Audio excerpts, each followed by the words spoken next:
Alright, so, I'm recording this 1 a.m. If I might be kind of loopy or stuttery. I wanted to get this out tonight, or not tonight. It's 1 a.m. I wanted to get this out last night, so, yeah. So, My Little Pony, the movie, 2017. First off, if you haven't seen the movie, if you're a fan of, pre-season 5, so, season 1 to 4, if you're a fan of that era of FIM, go watch this. You're gonna love it. But if you're a fan of season 5 onwards, you might not like this movie. I think if you're a fan of MLP FIM, you're gonna like this. You're gonna like the movie. But you're especially gonna get the most out of it if you're a big fan of the early era of the golden era of FIM. So, getting into spoilers now. If you haven't seen the movie, and it's been 5 years, but if you haven't seen the movie and you want to avoid spoilers, stop watching here.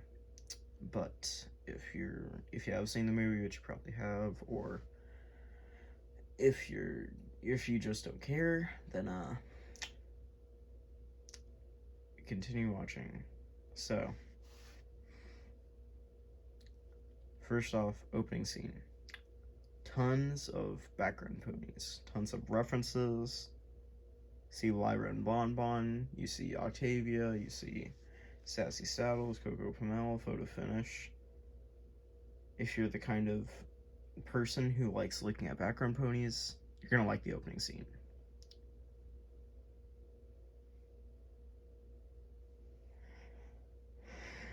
And the anime, okay.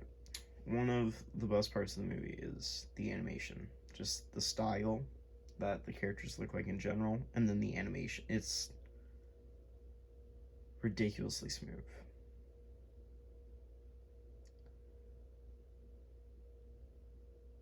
And while we're on the topic of the opening scene, I have to mention probably my biggest problem with the movie. Starlight Glimmer appears in background shots. She has no speaking roles. She just appears in the background of a few scenes at the start, and then she's in the credits. That's it. Post season 5 FIM, I think that's kind of inexcusable. And say what you want about Starlight, but she's a main character. Starlight is a main character. So she should have been in the movie. She should have at least had a few lines, not relegated to a background pony. But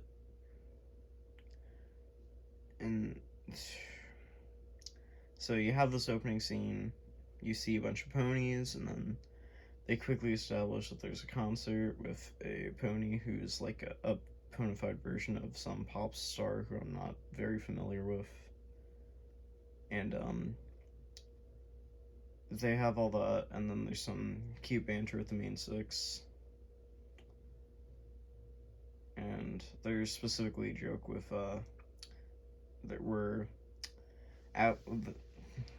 there's specifically a joke where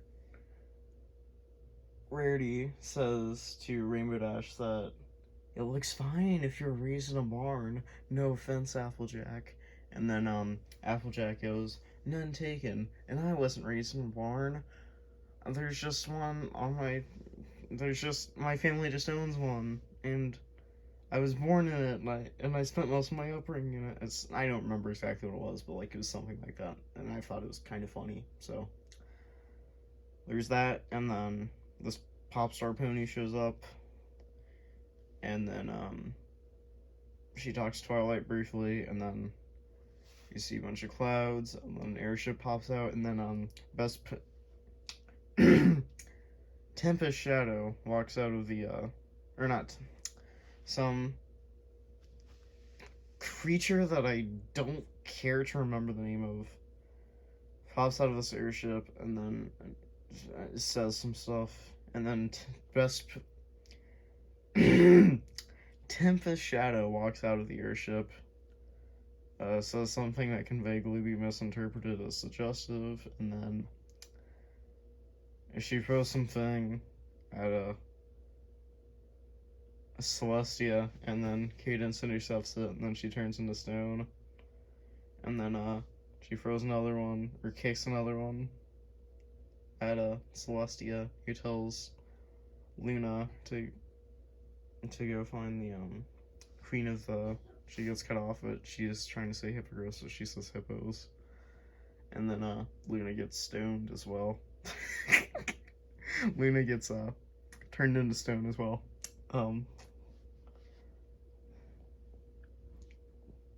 And this is kind of a smaller complaint, but I think Luna should have been in the plot more, but bias. So all the princesses get turned to stone, then one gets turned at Twilight, but then when the smoke clears, you see that it's they think it's Twilight, but then it's just Derpy, and there's Party Hat on her. There's probably some joke here I can make, but it's 1 a.m. and I'm too tired to remember or come up with one.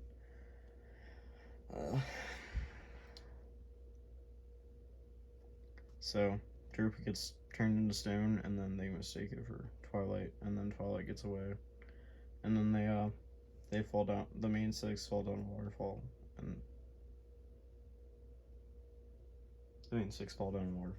then you see Applejack's hat, and then she grabs it out of the water, and then they talk, and then they start going somewhere, and then they're in a desert, and then there's a Hot Diggity Demon Pony Dot Mob reference, I think, and then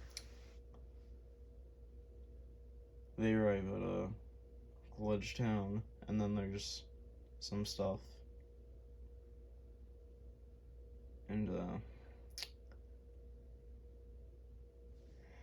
there's some antics, and then a cat shows up, and then intro cat shows up, sings a somewhat catchy song, it gets them into his house, and then they get into a minor disagreement, and then some guy comes walking through the door, and then it's revealed that the cat's trying to sell the ponies to some guy to pay off some debt, I guess, and then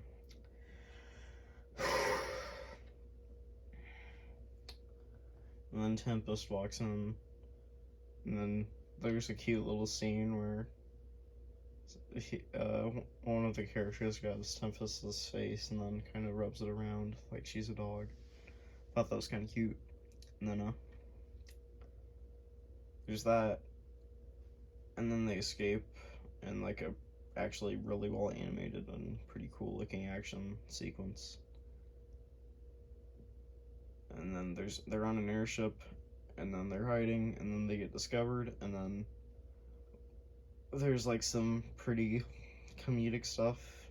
Actually, did laugh, and there's another catchy song number, and then the people on the airship turn they're pirates.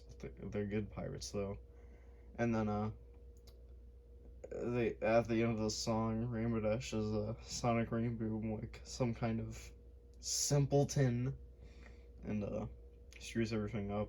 They get discovered, or the ship gets discovered. So then Tempest and her ship goes up to it, and then they board it, and then they're looking for the main six, and then the main six drop through a trapdoor. And there's a pretty cool sequence where Twilight creates a hot air balloon in midair, Fluttershy does some cute antics, and yeah, and they you see it cuts back to the airship, and then Tempest blows it up with her fireworks magic stuff.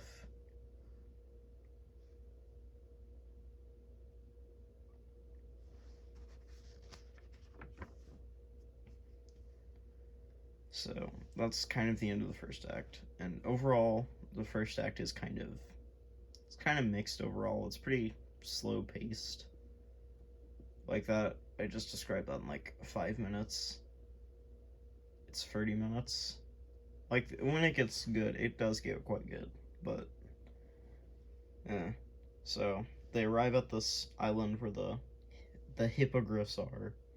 I forgot to mention that they made a Hungry Hungry Hippos joke because, Hasbro.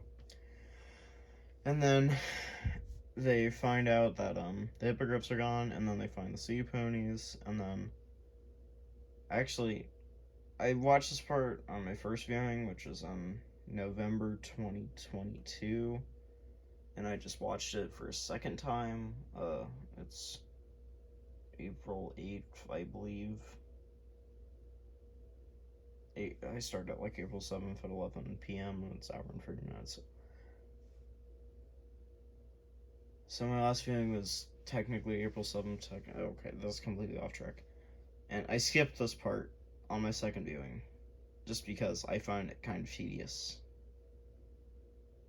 But they go to the sea ponies, and then there's like a jewel in Twilight. There's like a pearl that can turn ponies into stuff, and Twilight wants it so that she can turn all of the ponies into weapons of mass destruction. But then the queen of the hippogriffs / sea ponies says no, and then they sing a catchy song, and then Twilight's trying to take the pearl, and then they all get thrown out. And there's no call upon the sea ponies throwback, and as a fan of MLP 1, this is a crime against humanity. And oh yeah, and while their sea ponies float, there's a callback to Fluttershy's little yay. So, yay. And Twilight gets captured, and then the best villain song in anything ever plays. Like, seriously, open up your eyes. Just phenomenal.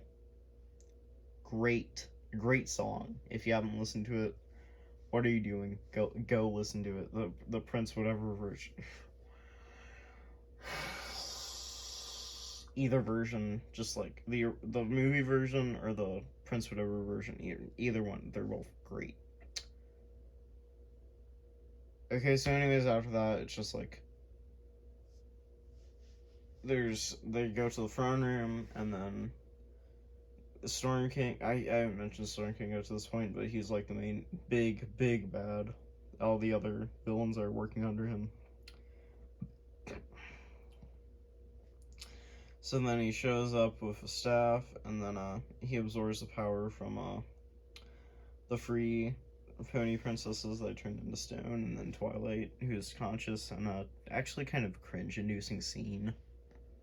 It's kind of, I think if you're, actually this movie has like quite a bit of scenes where I think if you're like in the target audience or like even slightly under it, I feel like you would kind of be scared of it, but that's like a whole other thing. I feel like if you got Celestia get stone, I feel like if you got watch Celestia get turned into stone in theaters as a 6 or 7-year-old, that might scare you. I don't know. It would have scared me, but I was kind of a sensitive kid, so I don't know. Completely off track here. So anyways, there's this pretty cringe-inducing scene where all the magic gets sucked out of Twilight, Celestia, Luna, and Cadence, and then it gets thrown to the staff, and then Tempest asks for a new horn, and then Storm King is like, no, and then he plays with the sun and the moon, and screws up the natural balance, and confuses the hell out of the confuses the hell out of me of how the astrology, is that the term? Of how the astronomy that of this the universe works. How and how does it work in chief? That's a whole other thing. I'll get into that in another video one day. So yeah, he absorbs all this magic, and then starts using it, and then Tempest asks for a new horn, and then the second time he's just like, you don't get a new horn because I used you because I'm a villain, and that's what I do. And then she's all shocked, which you could say, like, the way I'm explaining it sounds kind of dumb, but it makes sense if you've seen the movie, and Open Up Your Eyes, they show her, from a very young age, she ran off, and presumably that's where she met up with the Storm King, so she would have been inclined to trust this person because she knew them since she was a filly, and yeah, that's just getting off track here again. So Tempest gets betrayed, and then Storm King creates a storm, and then Tempest almost gets sucked into it, but then Twilight saves Tempest, and then there's some more the main six show up, the other main six show up, and then one of Fluttershy's only speaking. Okay, so I counted it. There are only 5 points in this movie where Fluttershy speaks. Why? Why do you have to do the best main 6 so dirty like that?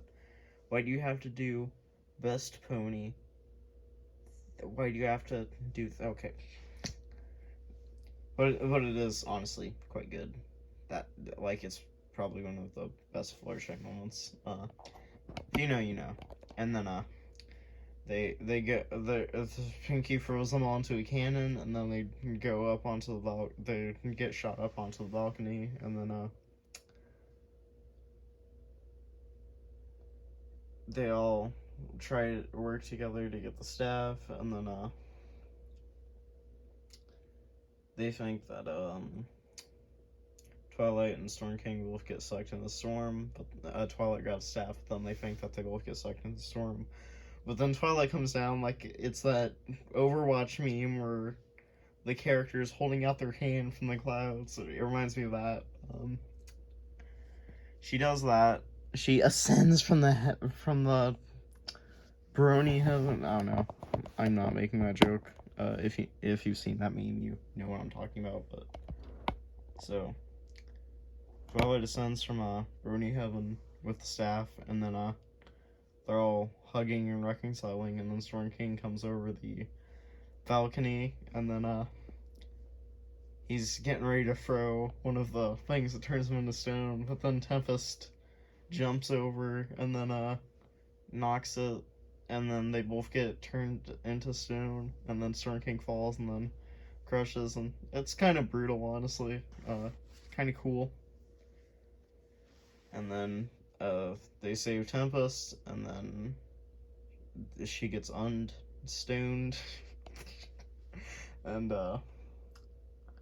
they all reconcile, and then there's a performance with a pop song that I don't really care about, and was only really seemed to be popular among the target audience. And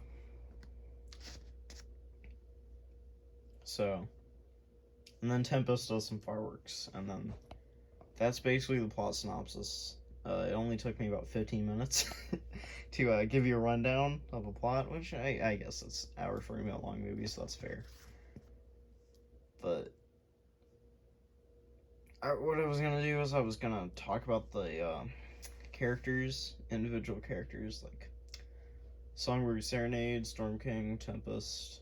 I was gonna talk about those kind of individually, because I actually do have quite a lot to say, especially Tempest. I think I could add on another 10-15 minutes to this video probably just talking about Tempest, but this is actually quite a bit longer than I was expecting it to be. I was expecting it to be like 10 minutes, and it's almost half that, or it's almost 2 times that now, so I'm just gonna end this here, and then when I get the chance, I'm gonna do a part 2 and then I'm going to talk about Tempest, and then if enough people want me to, I'll do another 2 videos about Storm King and maybe Songbird.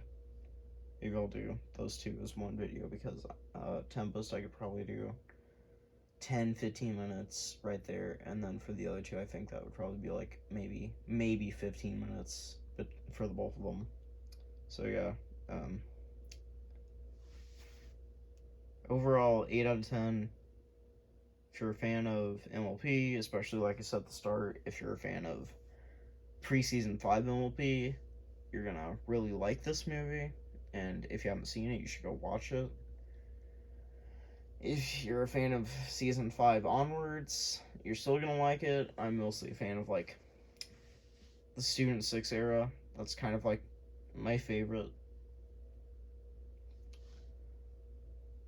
You're still gonna like it. I like it. Like, actually, on my first viewing, I actually didn't really like it like that much, but I've came around on it, and obviously I watched it for a second time, so it's kind of the more I thought about it, the more I liked it. So yeah, if you're a fan of MLP, you should check it out. If you're not a fan of MLP, why are you on this channel?